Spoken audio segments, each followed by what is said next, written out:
दोस्तों अभी तो देश की राजधानी दिल्ली में हालात काफी गंभीर शुरू हो चुके हैं। यमुना नदी खतरे के निशान के करीब पहुंची। मध्य प्रदेश में अगस्त महीने की शुरुआत में बारिश नहीं हुई। 24 सालों में ऐसा पहली बार देखा गया। लेकिन दिल्ली वगैरह में हालात काफी गंभीर चल रहे हैं। मौसम विभाग ने और भी चेतावनी में बताया कि आने वाली 2 और तारीखें ऐसी हैं जब दिल्ली में तेज बारिश होने वाली है और 15 अगस्त स्वतंत्रता दिवस पर भी मौसम कैसा रहेगा। इसके अलावा भी आइए जानते हैं कि कल और परसों 11-12 अगस्त को अगले 2 दिन समेत पूरे सप्ताह भर के लिए ये जो नया सप्ताह शुरू होगा अब कल सोमवार से, उसमें मौसम कैसा रहेगा। देश भर के अलग अलग राज्यों में किन किन राज्यों में भारी बारिश हो सकती है और कहां अभी बारिश का और इंतजार करना पड़ेगा। तो चलिए संपूर्ण भारत के मौसम पूर्वानुमान पर नजर डालते हैं। सबसे पहले तो दिल्ली में बारिश के हालात देखिए आप। दिल्ली में रक्षाबंधन के बाद से ही लगातार तेज बारिश देखने को मिल रही है। दीवार ढहने से 8 लोगों की मौत हो गई। कल एक एक्सीडेंट भी हो गया, आपको पता होगा, मतलब बड़ी दुर्घटना हो गई। और इतने भारी बारिश के हालातों में 300 फ्लाइट्स भी लेट हुई। हिमाचल के कुल्लू में भी एक बार फिर से बादल फटा, जिससे चंडीगढ़ मनाली हाईवे वगैरह बंद है। लेकिन राजधानी दिल्ली एनसीआर में तो अभी भारी बारिश से मानो हाहाकार मचा हुआ है। जैसे पहले यूपी बिहार में नदियां उफान पर चल रही थी ना, वैसे ही दिल्ली में भी यमुना नदी अब उफान पर आने की कगार पर है। और दिल्ली में भारी बारिश की वजह से फिर से सड़कों पर ट्रैफिक जाम लग गया और जल भराव की समस्या भी काफी ज्यादा हो रही है। पूरी राजधानी मानो पानी पानी हो गई है। इस बीच मौसम विभाग ने चेतावनी दी है कि अगले 2-3 दिन दिल्ली में और भी भारी बारिश देखने को मिल सकती है। चलिए राजधानी के बाद अब सबसे पहले तो देखिए आप ये कुछ अलग अलग तस्वीरें हैं। ये देखिए उत्तर प्रदेश के महोबा में नदी का पानी पुल के ऊपर से बह रहा था। इस दौरान पुल पार करते वक्त एक बाइक सवार गिर गया। हालांकि स्थानीय लोगों ने इसे बचाया। ये बिहार के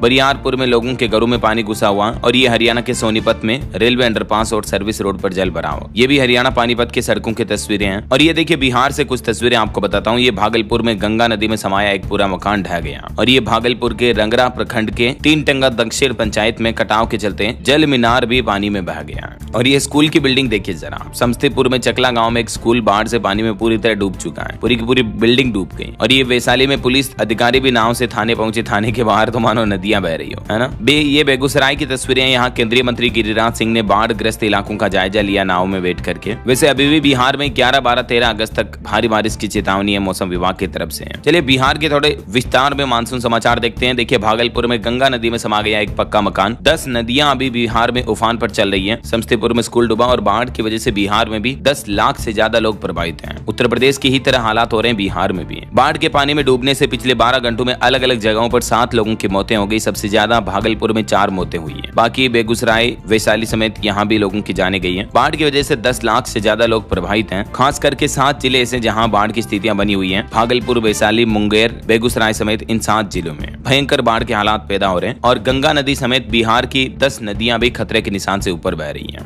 अभी भी मौसम विभाग ने बिहार के इन 17 जिलों में बारिश का येलो अलर्ट जारी किया है। ये मानचित्र में मानसून मैप आप देख सकते हैं किन किन जिलों में येलो चेतावनी है। शिवहर, सीतामढ़ी, मधुबनी, सुपौल, अररिया समेत अगले 24 घंटों के दौरान बिहार के इन सभी 17 जिलों में लोग बाग सावधान रहें, सतर्क रहें, है ना। 11 से 13 अगस्त के बीच भारी बारिश की चेतावनी है बिहार में। मौसम विभाग का कहना है कि एक नया मानसूनी सिस्टम सक्रिय होने के बाद बिहार में बारिश की गतिविधियां और भी तेज हो जाएगी, क्योंकि 13 अगस्त के आसपास बंगाल की खाड़ी में एक उत्तर पश्चिम और उसके सटे पश्चिमी भाग में एक निम्न दबाव का क्षेत्र बनने की संभावना है। ओके, और चलिए बिहार के बाद अब देखिए दोस्तों उत्तर प्रदेश के हालात। यूपी में भी आपको पता होगा बिहार के बाद मानसून में बाढ़ के हालात सबसे ज्यादा उत्तर प्रदेश में चल रहे हैं ना। अयोध्या समेत 5 जिलों में तेज बारिश हो रही है और 51 जिलों में अभी भी अलर्ट है। बुलंदशहर में अजगर एक खंबे पर चढ़ गया। मुरादाबाद में भी बाढ़ आई हुई है। 26 जिलों में हाई अलर्ट। और बाकी ये देखिए उत्तर प्रदेश की तस्वीरें। मुरादाबाद में बाढ़ की वजह से सड़कों पर इतना पानी भरा हुआ कि बैलगाड़ियां पूरी डूब चुकी हैं। बैल भी पूरे आधे से ज्यादा डूब चुके हैं, निकल रहे हैं, तब देख सकते हैं आप। यूपी के 51 जिलों में बारिश का अलर्ट है, जिनमें से आधे से ज्यादा जिलों में तो अति भारी बारिश की चेतावनी। देवरिया, गोरखपुर, कुशीनगर, महाराजगंज समेत जहां जहां आप ये डार्क एरिया देख पा रहे होंगे, गहरा नीला रंग, वहां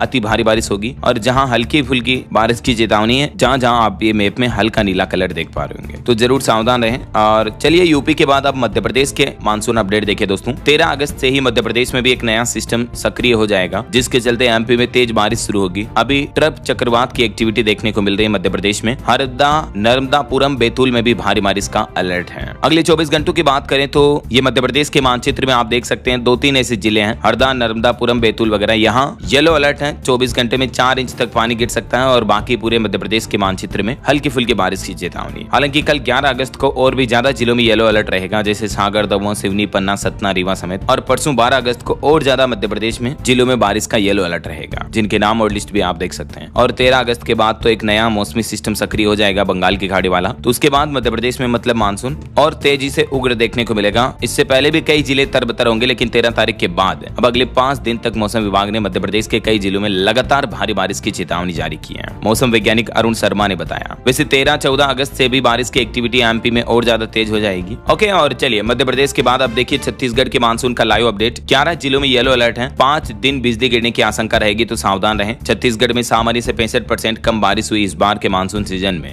राजनांदगांव सबसे गर्म इलाका चल रहा है, पेंड्रा सबसे ठंडा इलाका चल रहा है। वैसे ये छत्तीसगढ़ के मानचित्र में आप देख सकते हैं, उत्तरी और दक्षिणी छत्तीसगढ़ में जहां जहां येलो अलर्ट दिख रहा है आपको, इन सभी जिलों में बारिश की चेतावनी है अगले 24 घंटों के दौरान, है ना। चलिए अब देखिए हरियाणा के मानसून का लाइव अपडेट। मंत्री श्रुति चौधरी ने अफसरों को फटकार लगाई। हरियाणा भिवानी में उन्होंने पूछा कि किसकी जिम्मेदारी थी, तय करके बताओ। पानीपत यमुना नगर में जो बारिश और बाढ़ की वजह से गतिविधियां चल रही हैं, भिवानी में अधिकारियों को फटकार लगाती मंत्री, उन्होंने इसका वीडियो भी जारी किया है। वैसे हरियाणा में आगे आने वाले 3 दिन मौसम कैसा रहेगा ये देख सकते हैं आप। 11 अगस्त, 12 अगस्त और 13 अगस्त को हरियाणा के किन किन जिलों में बारिश की गतिविधियां ज्यादा देखने को मिलेगी। बाकी हरियाणा के भी ये कुछ तस्वीरें आप देख सकते हैं, कुरुक्षेत्र, कैथल, सोनीपत वगैरह में हालात काफी गंभीर चल रहे हैं, बाढ़ जैसे, है ना। चलिए पंजाब में भी देखिए आज कई जिलों में बारिश का येलो अलर्ट जारी हुआ। तापमान में हल्की गिरावट आने की संभावना है। अगले 3 दिन सामान्य रहेगा मौसम। और पंजाब में भी 14 तारीख के बाद से फिर से बरसात का नया मानसूनी सिस्टम सक्रिय हो जाएगा। तो 14 अगस्त के बाद पंजाब में भी बारिश का दौर और ज्यादा देखने को मिलेगा, है ना। चलिए अब देखिए झारखंड के मानसून का लाइव अपडेट। अगले 5 दिनों तक झारखंड में बारिश के आसार रहेंगे। राज्य के अधिकांश हिस्सों में गरज चमक भी होगी। 13 अगस्त के बाद झारखंड के भी मौसमी सिस्टम में बदलाव देखने को मिलेगा। 30 से 40 किलोमीटर प्रति घंटे की रफ्तार से हवाएं चलने की भी चेतावनी है। 11-12 अगस्त को भी राज्य में अनेक स्थानों पर गरज चमक के साथ मध्यम दर्जे की बारिश की संभावना है। और 13 अगस्त के बाद तो मौसम कई राज्यों में बदल जाएगा, जिसमें झारखंड भी शामिल है। इसके 13 तारीख के बाद झारखंड के उत्तरी और पूर्वी जिलों में कहीं कहीं अत्यधिक भारी बारिश देखने को मिल सकती है। यहाँ तक कि 14-15 अगस्त को भी स्वतंत्रता दिवस के मौके पर भी झारखंड में बारिश की संभावनाएं थोड़ी कम हो जाएगी, लेकिन फिर भी लो प्रेशर एरिया का असर दिखेगा, जिसके चलते बारिश का सिलसिला जारी रहेगा ऐसा। बाकी और भी दोस्तों मौसम विभाग की चेतावनी के मुताबिक 14-15 अगस्त तक मध्य महाराष्ट्र और कोंकण गोवा में 13 से 15 अगस्त तक भारी बारिश हो सकती है।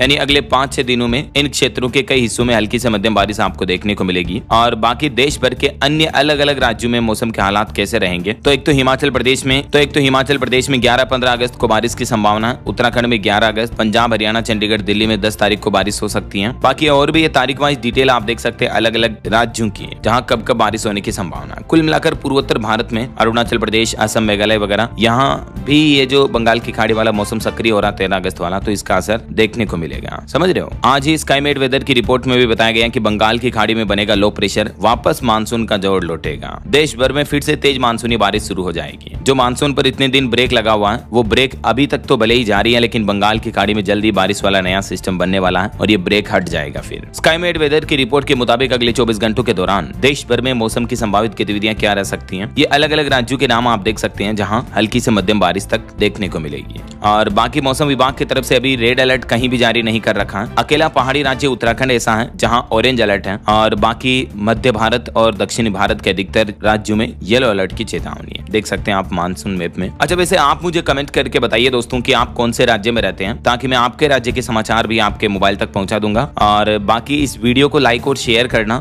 DLS न्यूज चैनल को सब्सक्राइब करके बेल आइकन जरूर दबा देना, रोजाना ऐसी इन्फॉर्मेटिव जानकारियां, महत्वपूर्ण समाचार देखते रहने के लिए। ओके, ख्याल रखिएगा अपने आप का, अपने परिवार का। मिलेंगे अगले नेक्स्ट अपडेट में, तब तक के लिए जय हिंद, जय भारत, वंदे मातरम।